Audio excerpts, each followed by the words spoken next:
Long ago in Egypt, the Hebrew people were slaves.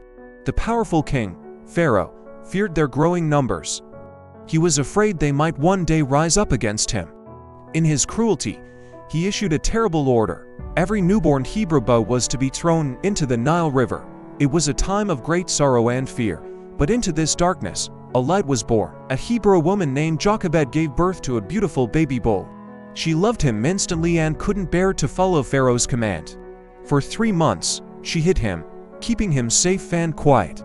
But as he grew bigger and his cries grew louder, she knew she couldn't hide him forever.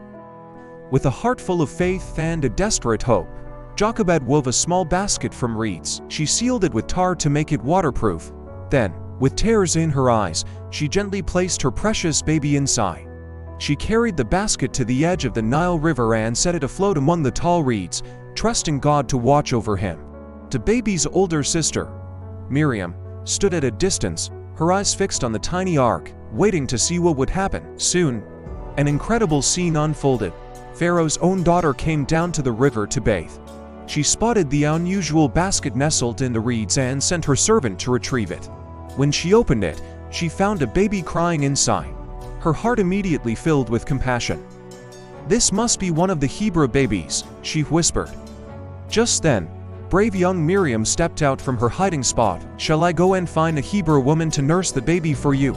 she asked the princess. Pharaoh's daughter agreed. Miriam ran as fast as she could to get their mother, Jochebed.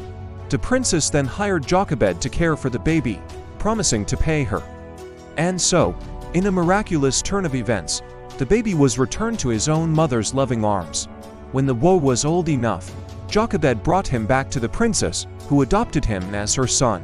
She named him Moses, which means drawn from the water.